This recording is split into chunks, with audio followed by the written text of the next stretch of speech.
स्वागत है आप सभी का लेक्सिक लाइव के इस मंच पर, जहां हमारे साथ मौजूद हैं हमारे दो विशेष अतिथि। अतिथि नहीं कहूंगा बल्कि हमारे जेएलयू परिवार के ही दो अभिन्न अंग, हमारे अलुमनाई संचित जी और पार्थी जी। बहुत बहुत स्वागत है आपका यहाँ पे। Thank you. तो कैसा लग रहा है जेएलयू पे बहुत दिनों के बाद? हमेशा यार यहाँ पर जब आता हूँ मैं जेएलयू में, एक नई एनर्जी मिलती है, एक बहुत ही पॉजिटिव एनर्जी मिलती है। और मुझे लगता है कि पिछले 5-6 साल से मैं कॉलेज से जुड़ा हुआ हूँ और मुझे अब ऐसा लगता है कि मैं एल्यूमिनाई हूँ या मैं कॉलेज में नहीं पढ़ता हूँ, कि मैं हमेशा मौके ढूंढता हूँ। जब भी मुझे कॉल आता है मैं ज़रूर आता हूँ, क्योंकि यहाँ मुझे आप लोगों से, स्टूडेंट से बात करने में बहुत अच्छा लगता है। एक वो नॉस्टैल्जिया भी आता है कि कॉलेज में कभी हम थे, हम भी कभी आपकी जगह बैठते थे, कभी इंटरव्यू करते थे, तो बहुत ही पॉजिटिव फीलिंग आती है। और पार्थ जी आप? बहुत अच्छा लग रहा है और कभी ऐसा नहीं लगता कि हम वापस कॉलेज में आए। ऐसा लगता है कि हम रोज़ ही कॉलेज आते हैं, क्योंकि कॉलेज के ग्रेजुएशन के बाद भी हम लोग ने काफ़ी कॉलेज के लिए और भी कई सारे काम किए हैं। मीडिया फेस्ट में हम लोगों ने पार्टिसिपेट किया है और हर बार जब भी हम आते हैं तो वही एनर्जी, वही वाइब्स जो हमारे बैचलर्स में थे, सेम फीलिंग हमको आती है। और ये कॉलेज ने हम लोगों को बहुत सारी चीज़ें दी हैं और वो सब चीज़ें हम लोग अब जो हम काम कर रहे हैं वो हमें हमेशा काम आती है। तो ये एक वही एनर्जी के साथ और वही पॉजिटिविटी हम हमेशा इस कॉलेज में हमें मिलती है। बिल्कुल, रोटी मतलब अभी दिमाग पे चल रहा है। जी ये जी, ऐसा होता था। हाँ जी, बिल्कुल बिल्कुल। अच्छा, कोई विशेष स्मृति आपको याद हो अपने कॉलेज की जो बताना चाहेंगे? विशेष स्मृति मेरे लिए तो यही थी, जब कोविड में कॉलेज बंद हो गया था तो मैं बीच में कुछ हमारे शूट्स हुआ करते थे, तो उसके लिए मैं यहाँ आया करता था और कई सारे प्रोजेक्ट्स हम लोगों ने यहाँ पर बनाए हैं। मेरा एक सबसे अच्छा मेरा जो स्मृति है, जब मैं दैनिक भास्कर फेलोशिप के लिए सिलेक्ट हुआ था तो उसका मुझे एक इंट्रोडक्शन वीडियो बनाना था, तो फिर मैंने अपने पूरी कॉलेज को ही उसमें इंक्लूड किया था।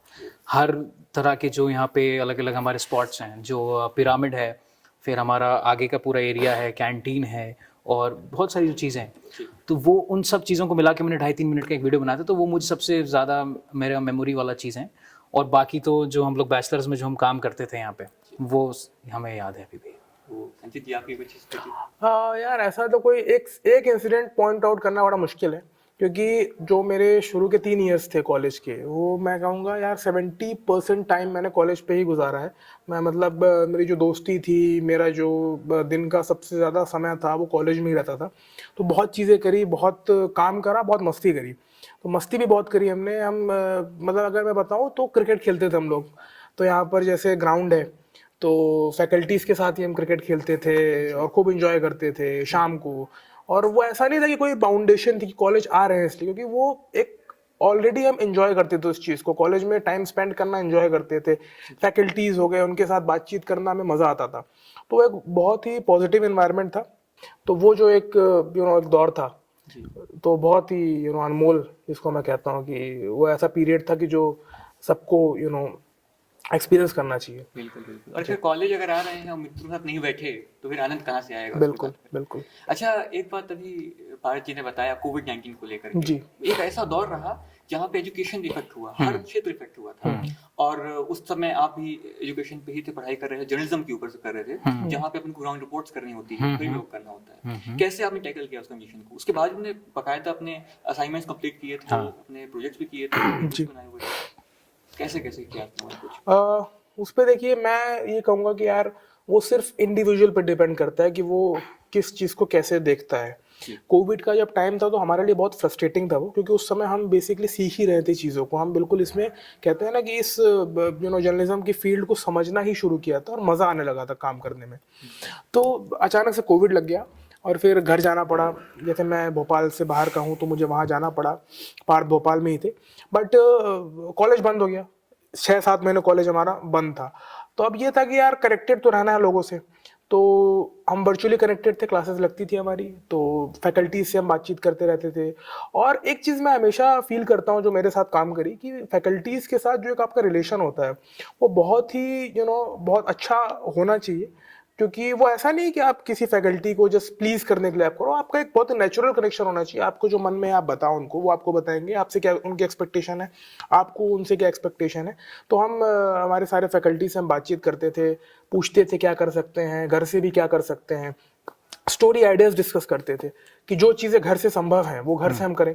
तो कई स्टोरीज हमने घर से भी करी, कि हमने जैसे हमें पता चला कि यार एक स्टोरी है, इसमें हमें कहीं बाहर जाने की जरूरत नहीं है, घर पे भी आप इसको, क्योंकि इन्फॉर्मेटिव स्टोरी है, तो हमने घर पे ही सारी चीज़ें करी, मोबाइल कैमरा से। एक बस हमारे पास एक माइक था छोटा सा, उसको हमने यूज़ करा, और एक अपने फ्रेंड को बुला लिया जो आसपास ही है, बोला यार कैमरा पकड़ लो आप, और मैं पीटूस दे दूंगा यहाँ पर, और मैं यहाँ पर वॉइस ओवर कर दूंगा। वॉइस ओवर आपने कोई एक कमरा पकड़ लिया घर का, एक छोटा सा, पंखा वंखा बंद कर दिया, घर वालों को बोल दिया थोड़ा चुप रहना 2-5 मिनट। अब वो चुप हैं, आप उसको वॉइस ओवर आप रिकॉर्ड कर रहे हो, और फिर लैपटॉप आपके पास है, आप आ जाओ एडिटिंग टेबल पे, एडिटिंग करो, सर को भेजो, सर बताएंगे उसमें कि यार इसमें 5 गलतियां थी, झटके आ रहे हैं, शॉर्ट्स में जर्क है, ये चीज़ें हैं, वो चीज़ें हैं, आप सही करो उसको, फिर मेहनत करो, फिर कोई बताएगा आपको कि यार ये इसमें चेंज करो। मज़ा आता है, काम करते गए, स्टोरी बनती गई। तो उसको जब आप एंजॉय करोगे उस चीज़ को, तो आपको कभी ऐसा लगेगा नहीं कि यार वो कभी आपके लिए काम था, वो आपके लिए एक आपका लाइफ का बहुत अभिन्न अंग है, और उसको आप जिस दिन एंजॉय करोगे उस दिन आप जर्नलिस्ट बन गए। जब कोविड का मतलब जो स्टार्ट हुआ था, तो उसके बाद हम लोगों को ये लगा था कि हमारी कॉलेज, क्योंकि हम लोग ने जब इनिशियली ज्वाइन किया तो दिसंबर में आई गेस कोविड का वो शुरू हो गया, तो हम सब अपने अपने घर चले गए थे। तो हम लोगों के दिमाग में यही चल रहा था अब क्या करें हम लोग। बट मैं वही अपनी फैकल्टीज़ को मतलब कहना चाहूँगा, उनको श्रेय तो उन्हीं को जाता है, क्योंकि उन्हीं लोगों ने पुश किया हम लोगों को। मुझे अभी भी याद है, मैं, संचित और हमारे साथ एक और हमारा दोस्त था, हम लोग हमारे HOD के पास बैठे हुए थे। तो लॉकडाउन लगने के एक दिन पहले मेरी उनसे एक डिस्कशन हुआ था एक स्टोरी का, सैंडल माता वाली एक स्टोरी थी, ग्राउंड रिपोर्ट, और वो अगले दिन लॉकडाउन लगने वाला था, और उसके एक दिन पहले मुझे शूट करना था वो। तो फिर मैं उसी दिन जाके वो शूट करके आया, उसको एडिट जैसे तैसे हम लोगों ने किया, और घर बैठे बैठे सर से भी हम लोगों ने आइडियाज़ डिस्कस किए, और रात को 11 बजे भी हम लोग स्टोरी पर बात करते थे, और अमरीश सर जो है वीडियो देखने के बाद उसको एडिट बताते थे कि ये रिपीटेटिव शॉट्स हैं, आप वो लगा लीजिए। अब कोविड में तो हम लोग ने एक बार मंदिर की शॉट ले लिए, अब वापस तो नहीं जा सकते हैं, तो फिर उसमें किस तरीके से आपको व्यू पर खेलना है या फिर अपना PTC दिखानी है, तो वो बहुत सारी चीज़ हमने सीखी। और हमारा कोविड जिस तरीके से निकला, हमको नहीं समझ में आया कि कोविड कब चला गया, क्योंकि इतनी स्टोरीज हमने की, इतने हम लोगों ने आइडियाज़ डिस्कस किए, डिज़ाइन की हमारे कुछ सब्जेक्ट्स थे वो हमने बनाए, तो हम लोग दिन भर ही न्यूज़ में और अलग अलग चीज़ों पे फिर हम लोग इन्वॉल्व रहते। तो जैसे हमारे कॉलेज ओपन हुए, उसके बाद फिर हम लोग ने और ग्राउंड रिपोर्ट्स बाहर जाके शूट की। तो वो जो हमारा पूरा दौर था कोविड वाला, वो काफ़ी अच्छा रहा। मतलब घर बैठे बैठे हमने इतनी ग्राउंड रिपोर्ट्स की कि मतलब वो उसने हम चीज़ों को बहुत कुछ सिखाया है। मतलब प्रॉपर वर्क फ्रॉम होम। हाँ, वर्क फ्रॉम होम का कल्चर था हमारा। मतलब पूरे सदुपयोग का समय किया आपका। हाँ जी, हाँ जी। बहुत लोग तो बोर हो रहे थे बैठ करके नहीं। कि क्या किया जाए जी। खैर, लेकिन ये चीज सही बताई आपने कि अगर छुट्टी हमारे पास, समय हमारे पास है, तो सदुपयोग कर सकते हैं। कर्मठता होनी चाहिए बस, जी, मुख्य चीज है। अच्छा, आप दोनों ही दैनिक भास्कर में हैं, तो आप दोनों ने फेलोशिप वगैरह की है। पहले से प्लान था कि दोनों का कि हम दोनों को साथ में जाना है, दैनिक भास्कर में जाना है? नहीं, ऐसा कुछ नहीं था। बेसिकली मेरा तो प्लान भी नहीं था जॉब करने का। पहले तो मेरा नॉर्मली मैं सोच रहा था कि मैं भी एजुकेशन ही कंटिन्यू करूंगा अपनी और जाके, और फेलोशिप भी लास्ट डे जब उसका था, मतलब लास्ट डे था, उसके 1-2 दिन पहले ही मैंने भरी थी। और उसमें बस ये था कि जो हमने चीज़ें सीखी थी यहाँ पर, वही हमने करी। हमने कहा कि यार कोई चीज़ अगर आप फिल कर रहे हो, एप्लीकेशन भर रहे हो, तो अपना बेस्ट दो। तो हमने जो वीडियो बनाया, वीडियो हमने ऐसा नहीं बनाया कि हमने घर पे बैठ के बना दिया। हमने वीडियो का भी पूरा जो यहाँ पर हमारे पास कैमरा सेटअप से उनका यूज़ करा, और उसके हिसाब से हमने वीडियो बनाया अपना और दिया। और वो चीज़ें ऐसी थी कि मोमेंट में होती गई। और फेलोशिप कभी ऐसा सोच के नहीं गया था कि दैनिक भास्कर में फेलोशिप हो जाएगी मेरी। मैंने रूल आउट कर दिया था अपने आप को। मुझे लगा था एक्सपीरियंस नहीं है अभी, कैसे होगा, बट वो हो गया। और उसमें ये भी है कि बहुत बार आप कई बार चीज़ें करते हो, मोमेंट में हो जाती हैं। तो मैं इसको ऐसे देखता हूँ कि यार मोमेंट में करा। जब 2nd राउंड 3rd राउंड तक हो गया, तब मुझे थोड़ा सीरियसली हुआ कि यार अब इंटरव्यू है, अब अपने को थोड़ा सा इसको परस्यू करना है, क्योंकि ये एक अच्छी अपॉर्चुनिटी है। और एज आप जब कॉलेज के बिल्कुल फ्रेशर रहते हो और ग्रेजुएट करने के बिल्कुल उस पर रहते हो, तो आपको लगता है कि यार अगर कोई अच्छी अपॉर्चुनिटी मिल रही है आपको, तो आपको उसको फिर परस्यू करना चाहिए। तो वो मोमेंट से शुरू हुई थी चीज़। फिर बाद में इसमें बिल्कुल लास्ट स्टेज में जब हम पहुंच गए, तब मुझे लगा कि इस पर थोड़ा सा फोकस करना चाहिए। तो ऐसा कभी प्लान नहीं करा था। बेसिकली आपका सवाल था, पहले सुप्रीम का मन नहीं था कि पहले किसी और फील्ड में था क्या? नहीं, जर्नलिज्म में ही था। बट ऐसा इतना कभी सोचा नहीं था कि यार इलेक्ट्रॉनिक्स में जाएंगे या प्रिंट में जाएंगे। इतना अगर आप सोच लोगे, बहुत प्लान बना लोगे, फिर जब चीज़ें होती नहीं है तो फिर बहुत बुरा लगता है। तो इसलिए आप मोमेंट पे रहो, आप अपने आप काम करते रहो, अपनी चीज़ों पे फोकस करो, आपको क्या अच्छा लगता है। और एक कहावत है कि you have to be at the right place at the right time every time. तो वो चीज़ आपको करनी पड़ेगी। हाँ, वैसा मेरा भी कुछ प्लान नहीं था। वो पहला फेलोशिप का मैंने दिया था, तो वो एक मेरे लिए एक्सपीरियंस था। वो उसमें कुछ चीज़ें रह गई थी मेरी। उसके बाद जब दूसरा राउंड हुआ, तो उसमें मेरा सिलेक्शन हुआ, और कुछ ऐसा प्लान नहीं था। वो चीज़ें मोमेंटमली जो होना होता है वो होता है, बस आपको अपना बेस्ट देना है और ज़्यादा सोचना नहीं है उसके बारे में। जहाँ आपने ज़्यादा चीज़ें प्लान करना शुरू करी अपने बारे में, वो फिर चीज़ें नहीं होती हैं। तो आप बस अपने, वो कहते हैं गो विद द फ्लो वाला चीज़ है, बट थोड़ा सा आप सीरियस रहें उस चीज़ को लेके, और जो भी आप कर रहे हो वो उस पर आप अपना 100% दो, और जो आपने सीखा है उसका आप पूरा अपना, उसको कहते हैं कि उसको बताओ आपकी जो हमने चीज़ें सीखी हैं, और अपने काम को लेके ऑनेस्ट रहें आप, बस दैट्स इट। मतलब एक चीज़ और आती है कि अपना पोर्टफोलियो बहुत इंपॉर्टेंट है हाँ। चीज़ों को लेकर। हाँ हाँ जी। खैर एक मज़ा आया बारे में बात करके। अच्छा, एक बात और आती है कि मिसकंसेप्शन, अपने अगर जर्नलिज्म की फील्ड में बात करें, एक ऐसी फील्ड हो चुकी है जहाँ पे लोगों के में बहुत सारे थॉट्स आते हैं, क्या ये सही है, क्या ये गलत है। तो आप लोगों के अनुसार कोई कौन सी बात हो सकती है जो मिसकंसेप्शन क्रिएट कर रही है लोगों के माइंड में जर्नलिज्म के बारे जर्नलिज्म में को लेकर? मिसकंसेप्शन, जी।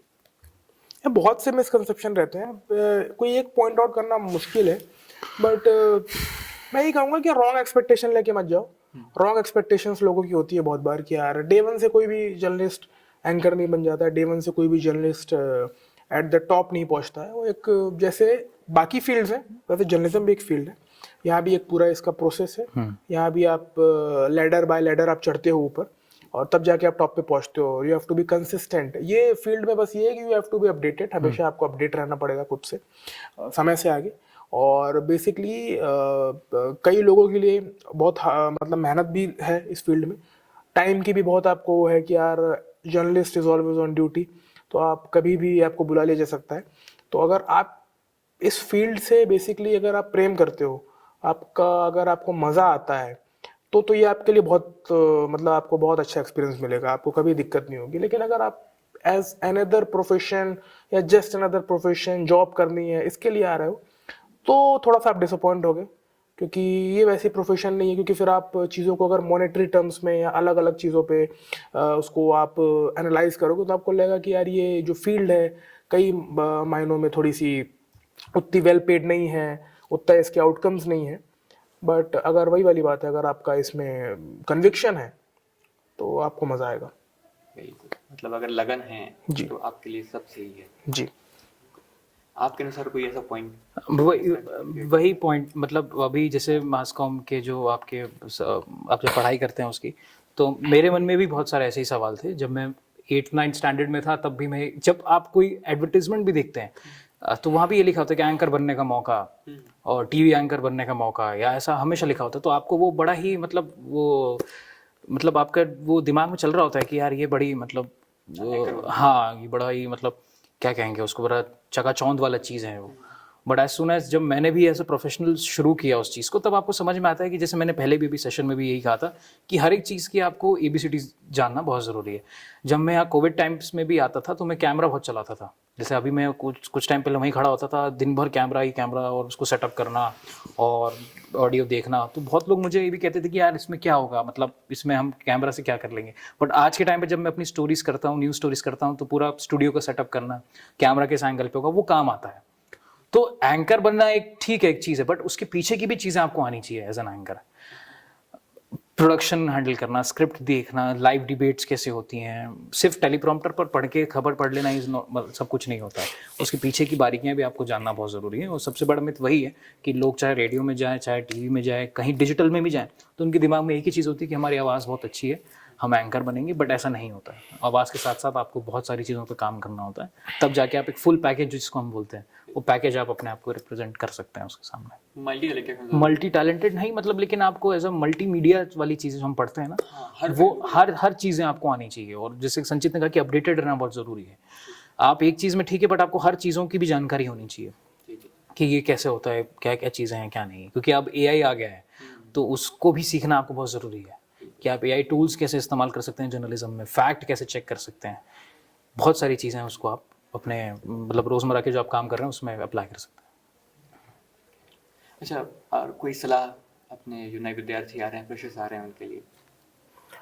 यार सलाह ऐसे लगेगा कि भाई मोटिवेशनल स्पीच दे रहा हूँ मैं, बट मैंने वो भी बोला सेशन में भी, मैंने एक ही बात बोली थी आज कि यार रीडिंग की हमारी हैबिट कम हो रही है, तो उसको अगर आपको थोड़ा अलग बनना है तो डेली न्यूज़पेपर पढ़िए। और सिर्फ एक न्यूज़पेपर नहीं, शुरू में तो एक से शुरू करिए, अगर नहीं पढ़ते हैं बिल्कुल तो पहले एक न्यूज़पेपर पढ़ने की हैबिट डालिए। बट अगर इस प्रोफेशन में आना है, जर्नलिज्म में आना है, तो अलग अलग भाषाओं के न्यूज़पेपर पढ़िए। उससे बेसिकली आपको एक नॉलेज ये मिलेगी कि यार कोई एक अखबार किसी एक न्यूज़ को अलग अलग तरीके से 2-3 अखबार कैसे उसको प्रेजेंट करते हैं, तो वो आपका न्यूज़ सेंस डेवलप होगा, आपकी एक रीडिंग हैबिट बनेगी। और तीसरी चीज़ आपके लिए सबसे इंपॉर्टेंट होगी, आपको खुद का इंटरेस्ट पता चलेगा कि आपका इंटरेस्ट कहाँ लाई करता है। तो ये बहुत इंपॉर्टेंट चीज़ है कि यार आप रीडिंग हैबिट डालिए। और लोग कहते हैं किताब से शुरू करो, किताब में क्या होता है, आदमी शुरू करता है पढ़ना, 3 पेज पढ़ता है, चौथा पन्ना छोड़ देता है, किताब पढ़ी रहती है आपकी।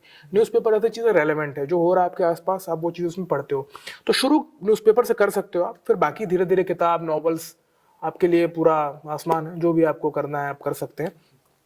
तो एक ही एडवाइस मैं कहता हूँ कि यार रीडिंग की, जो मैं खुद अभी भी मैं अपने आप को ये चीज़ सुबह जब उठता हूँ तो जब मेरा हाथ फ़ोन की तरफ जाता है तो सबसे पहले मैं अपने आप को ये बताता हूँ कि यार फ़ोन तो दिन भर चला सकता है आदमी, न्यूज़पेपर अभी मैं पढ़ लेता हूँ, तो जो दिन का मुझे शुरू करना है मुझे डायरेक्शन मिल जाएगा उससे। तो वो चीज़ मैं एक ही एडवाइस बोलूँगा कि रीडिंग हैबिट डालनी चाहिए। अच्छा, रीडिंग के बाद क्या आपने कोई बुक जिक्र किया, आपने कोई विशेष बुक जिस पे आप कोट करना चाहेंगे कि बुक पढ़नी चाहिए? यार जर्नलिस्ट के लिए देखो यार, मैं कहूँगा जर्नलिस्ट, अगर आप जर्नलिज्म आपको परस्यू करना है तो बहुत सारी बुक्स तो नहीं, एक बुक आपकी है पी साईनाथ की, everybody loves a good drought करके। तो वो बुक शुरू में हमने पढ़ी थी जब जर्नलिज्म के दिन में ही थी। तो वो ग्राउंड रिपोर्टिंग कैसे उन्होंने उस चीज़ को परस्यू करा, कैसे स्टोरीज करी, तो वो आपको समझना पड़ेगा, वो जो किताब पढ़ोगे आप उसकी। तो मैं ऐसा बहुत क्लेम नहीं कर रहा कि मैं बहुत कोई चिंतक हूँ, बट वो किताब अच्छी थी, मुझे अच्छी लगी थी पर्सनली, तो वो आप पढ़ सकते हो। पी साईनाथ की किताब है, everybody loves a good drought. तो वो एक बुक मुझे लगता है कि पढ़ना चाहिए जर्नलिज्म स्टूडेंट्स को। भारत जी, आपने जी। कुछ? अगर आप एक जर्नलिस्ट के उस प्रोफेशन में आ रहे हो तो सबसे इम्पोर्टेंट चीज़ ये होती है, रीडिंग तो सबसे मायने रखती है। दूसरा, आपका ऑब्जर्वेशन स्किल्स कितनी अच्छी हैं। As a reporter, as a journalist, आप ऑब्जर्व कितना अच्छे से करते हो और उसमें क्या ढूंढते हो आप। फॉर एग्जाम्पल, अगर कोई भी घटना आपके सामने घटी है तो लोग उसको एज अ नॉर्मल बता देते हैं कि यार ऐसा ऐसा कुछ हुआ और इतने लोग घायल हुए वगैरह, बट उसमें आप अपना अलग क्या टेक ला रहे हो, आपका ऑब्जर्वेशन उस चीज़ को लेके क्या है, उसका बैक स्टोरी क्या है, आगे क्या होगा, वो एज अ आपको इंडिविजुअल आपके अंदर आना चाहिए। क्योंकि एज अ जर्नलिस्ट आपके अंदर एक यही क्वालिटी होनी चाहिए कि आप कितनी अलग अलग तरीके से उस चीज़ों को कह सकते हो, और वो कब आएगी, जब आप पढ़ोगे। दूसरा, आप कितना ज़्यादा अपने कंटेंट कितना कंज्यूम करोगे आप, चाहे वो वीडियो हो, चाहे वो कोई भी चीज़ें हो। तो ऑब्जर्वेशन स्किल्स सबसे ज़्यादा मैटर करती हैं। मैंने कुछ टाइम तक दैनिक भास्कर में एज अ क्राइम रिपोर्टर भी काम किया था, तो वहाँ पर कुछ ऐसी घटनाएं हो जाती हैं जहाँ पर आपको सवाल करने पड़ते हैं, लोगों से अंदर की स्टोरी निकालनी पड़ती है। तो वो आपका इंडिविजुअलिटी मैटर करती है उसमें, कि आप किस तरीके से उस चीज़ों को ऑब्जर्व करके कैसे लोगों से आप अपनी एक जो मेन मुद्दा है वो निकालो, और वो आपके दूसरे लोगों से कैसे हटके होगा। क्योंकि खबर तो सेम है, आपको पता है कि वहाँ पर चोरी हुई, बट वो कैसे हुई, अंदर का कौन था, क्या था, वो वही लोग बता पाएंगे। तो वो आप अपनी खबर में ऐड ऑन कर सकते हो। तो वो स्किल्स आपको आएंगी जब आप ज़्यादा ऑब्जर्व करोगे, ज़्यादा कंटेंट देखोगे, लोगों से बात करोगे। आप जितना ज़्यादा लोगों से मिलोगे, ग्राउंड पे जाओगे, तब आपको समझ में आएगा कि एक्चुअली में रियलिटी क्या है। फिर वो जो एंकर वाला सीन आएगा, तब वो आप जब एंकर भी कुछ भी करोगे तो आपके चेहरे पे, आपकी पर्सनालिटी पे वो भाव भी आएंगे, जो टेलीप्रॉम्प्टर से नहीं आएंगे, वो आपके अंदर से आएंगे, क्योंकि आपको पता है कि रियलिटी क्या है उस चीज़ की। अच्छा, एक जानकारीपूर्ण, तथ्यपूर्ण, और जितने भी नए छात्र हैं जर्नलिज्म के या परस्यू कर रहे हैं उनके लिए एक महत्वपूर्ण चर्चा रही। बहुत कुछ जानने को मिलेगा। बहुत बहुत धन्यवाद आपका कि आपने अपना कीमती समय याद दिया हमें। तो ऐसी ही रोचक साक्षात्कारों के साथ बने रहने के लिए जुड़े रहिए हमारे साथ। मैं हूं हर्षित तिवारी, कैमरा पर्सन नंदिनी गर्ग के साथ, लेक्सी लाइव भोपाल।